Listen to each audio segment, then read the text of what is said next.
Baik, dengan doa, puji Tuhan, mari kita satukan hati. Tuhan Yesus, Tuhan yang kami kasihi, yang kami sembah, terima kasih atas kesempatan hari lepas hari yang Engkau berikan, sehingga malam hari ini juga kami boleh berbagian dalam firman-Mu, membaca kembali kitab Wahyu, berikanlah kami terang, juga pemahaman yang tepat, bahkan juga daripada adik teman kami Dwika, Saudara Sabam, agar segera dipulihkan. Tuhan, sungguh kami berdoa, dan melalui firman-Mu, kami dikuduskan, kami dikuatkan. Terima kasih ya Tuhan, kami berdoa, kami mengucap syukur. Amin. Oke, baik sebelum kita mulai, kita akan sama-sama lihat ya bahwa Tuhan mendambakan supaya kita semua memiliki satu penghidupan yang sesuai dengan firman-Nya. Kemarin kita sudah bahas sampai kepada kitab Wahyu pasal yang ke-19 ayat yang keempat ya. Oke. Jadi sekarang kita akan lanjutkan di ayat yang berikutnya. Namun sebelum itu saya hanya sekedar mengingatkan saja, beri semacam bird eye view ya. Jadi ringkasan singkat. Kemarin kita sudah sampai kepada pasal 18 yaitu mengenai agama ya. Jadi mengenai Babel ya, Babel besar. Ini menunjukkan bahwa kita semua ada di dalam kehidupan yang sama, waktu yang sama, dan kesempatan yang sama. Namun apakah kita bisa menjadi orang muda yang terus tinggal dalam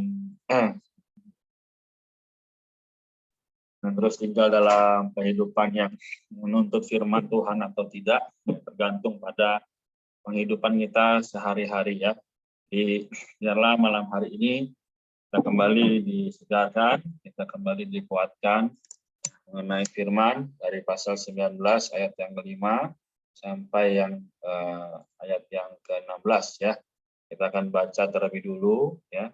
Puji Tuhan. Mari kita mulai ya, kita baca sesuai urutan yang telah tersedia. Terima kasih Herlin. Oke. Wahyu 19 ayat yang kelima, tapi sebelum itu kita baca dulu poinnya ya, seperti biasa. Pernikahan anak domba, pujian besar orang banyak. Pujian kenan besar orang banyak. Ayat yang kelima. Lalu kedengaranlah suatu suara dari tahta itu, pujilah Allah kita, hai kamu semua hambanya, kamu yang takut akan Dia, baik kecil maupun besar.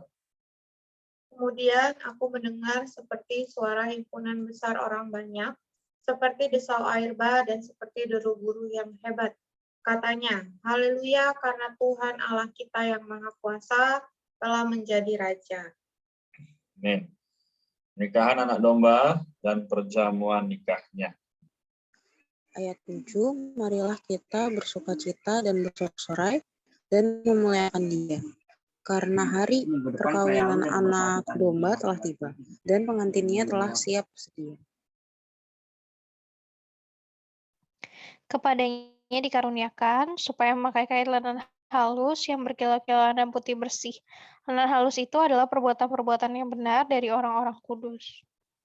Ayat 9, lalu ia berkata kepadaku, tuliskanlah, berbahagialah mereka yang diundang ke perjamuan kawin anak domba. Katanya lagi kepadaku, perkataan ini adalah benar, perkataan-perkataan dari Allah. Roh nubuat. 10, aku pun sujud di depan kakinya untuk menyembah Dia, tetapi ia berkata kepadaku, janganlah berbuat demikian, aku adalah hamba sama dengan engkau dan saudara-saudara seimanmu yang memiliki kesaksian Yesus. Sembahlah Allah karena kesaksian Yesus adalah roh nubuat. Amin. Perang di Harmagedon, Kristus datang untuk menginjak kilang anggur. Lalu aku melihat surga terbuka, sesungguhnya ada seekor kuda putih, dan ia yang menungganginya bernama yang setia dan yang benar. Ia menghakimi dan berperang dengan adil. Matanya bagaikan nyala api, dan di atas kepalanya terdapat banyak mahkota. Dan padanya ada tertulis suatu nama yang tidak diketahui seorang pun, kecuali ia sendiri. Ia memakai jubah yang telah dicelup dalam darah, dan namanya ialah Firman Allah.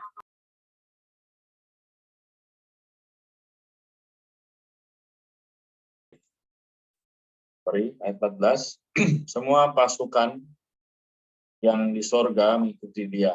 Mereka menunggang kuda putih dan memakai lenan halus yang putih bersih. Dari mulutnya keluarlah sebilah pedang tajam yang akan memukul segala bangsa. Ia akan menggembalakan mereka dengan gada besi, dan ia akan memeras anggur dalam gilingan anggur, yaitu kegeraman murka Allah yang Maha Kuasa. Ayat 16, pada jubahnya dan pahanya tertulis suatu nama, yaitu Raja segala raja dan Tuan di atas segala tuan. Amin. Oke, puji Tuhan ya. Jadi kita baca sampai di sini untuk membaca malam ini. Tapi kita mungkin akan baca beberapa catatan lagi untuk menambah pengenalan kita ya. Oke, kita lihat di sini suara ini juga sudah kita tahu ya bahwa ini adalah suara Kristus yang sebagai malaikat Allah. Kemudian kita mungkin boleh baca 71 ya. Silakan dilanjutkan.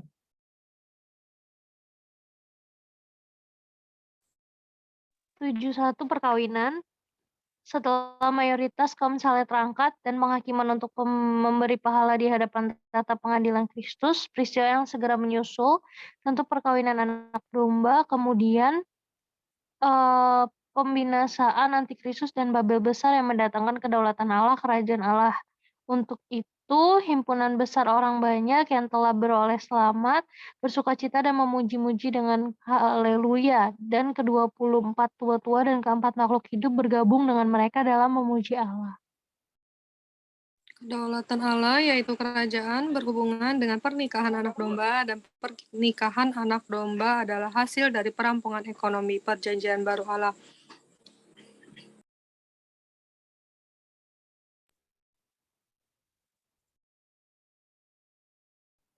Ekonomi perjanjian baru Allah adalah mendapatkan satu mempelai perempuan, gereja bagi Kristus melalui penebusan dan hayat ilahinya. Melalui pekerjaan Roh Kudus yang tidak henti-hentinya dari zaman ke zaman, sasaran ini akan tercapai pada akhir zaman ini. Saat itu pengantin perempuan yakni kaum beriman pemenang akan sedia dan kerajaan Allah akan tiba.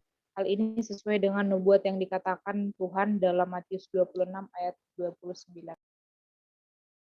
Oke, puji Tuhan ya. Jadi ini penjelasan mengenai perkawinan tadi yang kita mungkin juga tadi pas baca apa sih ini perkawinan ya.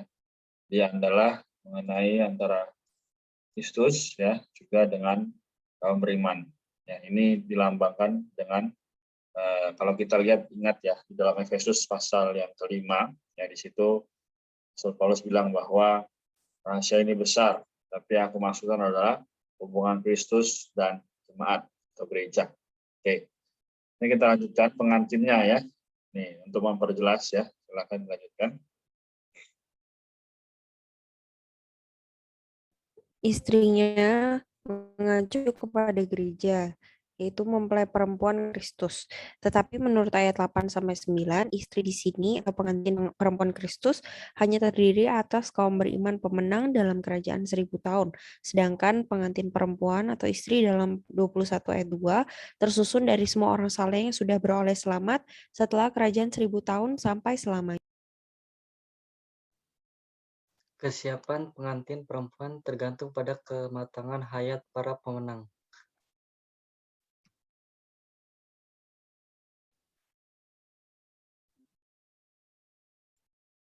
Ya. Selain itu, pemenang bukanlah individu yang terpisah, melainkan pengantin pengantin perempuan yang korporat. Untuk aspek ini diperlukan pembangunan. Para pemenang bukan hanya matang atas hayat, lebih-lebih terbangun bersama menjadi satu pengantin perempuan. Nah, ini kita makin jelas ya. Ternyata kita semua adalah satu kesatuan ya. Jadi mungkin kita di tempat yang berbeda, di device yang berbeda. Di malam ini kita melihat bahwa faktanya kita adalah pengantin perempuan bagi Allah. Ya meskipun ya, Niko sama aku sama-sama ya, laki-laki, ya Niko, tapi di pandangan Allah kita adalah pengantinnya. Ya, kita adalah mempelai perempuan. Mempelai perempuan perlu apa tadi? Berdandan ya kan? Ya kita tahu bahwa seorang yang mau menikah itu dia perlu berdandan ya, bahkan mungkin ya sejak lama ya sudah mempersiapkan diri. Nah ini juga jadi satu dorongan bagi kita supaya mulai hari ini ya masih belum terlambat. Kalau masih ada yang belum siap-siap, mari kita siap-siap menyambut kedatangan Tuhan kali kedua ya. Oke, karena dia datang seperti pencuri. Oke, kita baca mungkin yang 92 ya. Dilanjutkan. Di sini perjamuan nikah anak domba adalah pesta nikah dalam Matius 22 ayat 2. Inilah pahala yang diberikan kepada kaum beriman pemenang. Bukan semua orang yang beroleh selamat bisa berbagian dalam pesta ini, melainkan hanya para pemenang yang diundang menghadiri perjamuan ini. Kelima gadis yang bodoh dalam Matius pasal 25 ayat 8-13 kehilangan hal ini. Namun setelah ditanggulangi Tuhan dalam zaman kerajaan, mereka akan berbagian dalam Yerusalem baru sampai selamanya. Sebab itu, berbahagialah orang yang diundang ke perjamuan nikah Kristus yang telah membawa kaum beriman pemenang ke dalam kenikmatan atas kerajaan 1000 tahun. Kaum beriman pemenang yang diundang ke perjamuan nikah anak domba juga akan menjadi pengantin perempuan anak domba. Amin ya. Jadi ini juga sangat baik. Ini adalah perkataan ya atau terang yang didapat oleh saudara kita, saudara Wisdi, ya ketika dia menulis catatan kaki ini. Ya, kita juga sebagai orang yang telah menerima undangan itu. Ya, sebenarnya kita semua telah menerima undangan. Tapi apakah kita mau datang? Tergantung. Ya. Karena kita juga diundang ya kepada, misalnya diundang acara ulang tahun teman kita ya kan, diundang. Tapi pasti ada juga yang bisa bilang nggak datang. Ya, alasannya banyak, entah mungkin hujan, entah mungkin apa. Ya sama seperti hari ini, ya sebenarnya Tuhan sudah mengundang kita semua. Ya. Tapi kembali lagi, apakah hati kita mutlak atau hati kita tertuju pada Tuhan seluruhnya, tergantung dari bagaimana kita sehari demi sehari. Ya. Oke. Saya rasa cukup ya. Jadi nanti teman-teman boleh baca pribadi. Untuk yang lain catatan kakinya untuk semakin memperjelas. Sisanya nanti teman-teman boleh sambil renungkan. Sekarang kita waktunya untuk sharing sama mungkin ada yang mau tanya silahkan ya. Oke. Mungkin saya mulai dulu sedikit, nanti teman-teman ada yang mau lanjutkan silahkan. Jadi saya hanya mau menekankan di ayat 7 ya. Di sini dibilang marilah kita bersukacita, bersorak-sorai dan memuliakan Dia. Karena hari perkawinan anak domba telah tiba dan pengantinnya telah siap sedia. Ini yang dilihat oleh Rasul Yohanes. Di saat itu, pengantinnya ya, adalah kita, gambaran kita sebagai gereja telah siap sedia. Namun kenapa ini belum terjadi? Kenapa ini belum tercapai? Karena hari ini kita banyak atau mungkin juga beberapa orang belum melihat mengenai perkara kesatuan. Ya. Kita sebagai orang Kristen, sebenarnya kita tidak ada tanda kutip ya dari latar belakang apa, dari ya aliran apa, ya kita semua ya, karena kita telah ditebus oleh darah yang sama, itu darah yang mahal. Dan kita juga sudah bahas kemarin dari 18 pasal sebelumnya, dia adalah anak domba yang telah disembelih bagi kita. Dia ketika disalibkan 2000 tahun yang lalu, mengeluarkan darah dan air. Dia adalah untuk menyucikan kita, dan membasuh kita dari segala dosa. Tapi sampai hari ini faktanya, pengalamannya, ya masih banyak orang yang belum sadar. Atau bahkan ya menganggap bahwa, ya sudahlah, kan itu Alkitab, nggak ada hubungannya sama saya hari ini. Nah ini yang mungkin jadi juga teguran atau peringatan buat kita semua, supaya kita lebih belajar untuk setia, bersiap siaga, dan berjaga-jaga. Oke, kemudian kita lihat lagi satu ayat yang sungguh penting juga, yaitu ayat 10 ya. Rasul Yohanes, aku pun sujud di depan kakinya untuk menyembah dia, tetapi ia berkata kepadaku, janganlah berbuat demikian, aku adalah hamba, sama dengan engkau dan saudara-saudara seimanmu, yang memiliki kesaksian Yesus. Sembahlah Allah, karena kesaksian Yesus adalah roh nubuat. Jadi teman-teman sekalian, malaikat aja tahu dan sadar bahwa dia nggak mau disembah. Ya. Tapi dia berkata, sembahlah Allah. Ya berarti apa? Ya Tuhan kita Yesus Kristus yang esa. Ya. Bapa lah, Putra Allah Roh. Nah, itu dia menjadikan kita, ya seperti dalam Kejadian 1:26, kalau teman-teman masih ingat.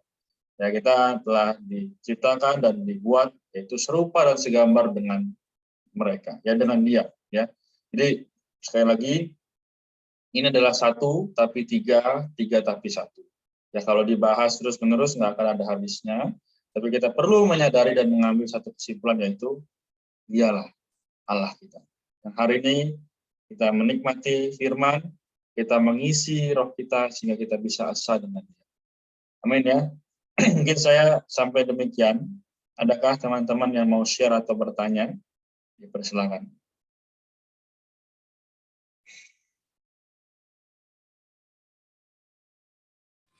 Aku terkesan ayat bacanya ayat 6, 7, sampai 9. Kemudian aku mendengar seperti suara himpunan besar orang banyak, seperti desau air bah dan seperti deru guru yang hebat. Katanya, haleluya, karena Tuhan Allah kita yang Maha Kuasa telah menjadi Raja. Marilah kita bersukacita dan bersorak-sorak dan memuliakan Dia, karena hari perkawinan anak domba telah tiba dan pengantinnya telah siap sedia. Lalu ia berkata kepadaku, tuliskanlah, berbahagialah mereka yang diundang ke perjamuan kawin anak domba. Katanya lagi kepadaku, perkataan ini adalah benar perkataan dari Allah. Baik, terima kasih Lisa. Ya, berarti Lisa juga mendapatkan bahwa ayat ini penting ya, 6-9, puji Tuhan. Ada lagi teman lainnya? Amin. Aku menikmati tadi di catatan kaki yang tentang mempelai perempuan, mempelai perempuannya gitu. Dikatakan tadi yang kita dalam ekonomi Allah itu kita para perempuan yang akan menjadi istri Tuhan kelak bukan hanya satu, tetapi dikatakan korporat. Jadi keselamatan Tuhan ini adalah bukan untuk perorangan gitu, tetapi untuk banyak orang. Jadi aku kembali diingatkan kembali sih, dan mengucap syukur akan firman ini. Amin.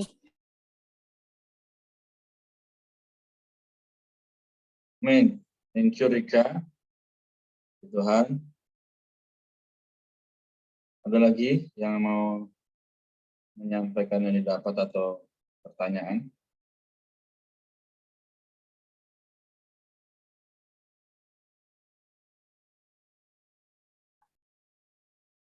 Baik, saya hitung 1-5. Kalau tidak ada, akan saya akhiri ya. 1. Aku di ayat 11 kok. Oke. Ayat 11, lalu aku melihat surga terbuka, sesungguhnya ada seekor kuda putih, dan ia yang menungganginya bernama yang setia dan yang benar. Ia menghakimi dan berperang dengan adil. Itu aja sih kok. Thank you. Amin. Terima kasih Erlin. Ini memang terkadang membuat kita juga menjadi dilema ya. Apa sih isi kitab Wahyu ini sebenarnya gitu kan? Tapi kalau kita lihat lagi, sebenarnya kitab Wahyu ini adalah satu rangkuman atau ringkasan dari Kejadian sampai Wahyu. Nah, garis merahnya adalah Kristus dan manusia. Jadi kalau kita mau bahas apa, ya sebenarnya ini semua sudah kita nikmati dari ke-65 kitab sebelumnya. Nah, oke. Saya itu lagi ya, 1-5, kalau tidak ada saya langsung tutup ya. 1, 2, 3, 4, 5. Oke, saya minta waktu sedikit. Teman-teman, jadi sampai ayat 16 ya, tadi kita lihat di ayat 16 dikatakan terakhir, pada jubahnya dan pahanya tertulis satu nama, yaitu Raja segala Raja dan Tuhan di atas segala Tuhan. Ini juga yang menjadi satu halangan ya. Waktu itu kalau kita sempat viral ya, ada satu orang ya, kita nggak usah sebutkan namanya siapa, bilang kalau pakai tato tuh nggak apa-apa, nggak masalah.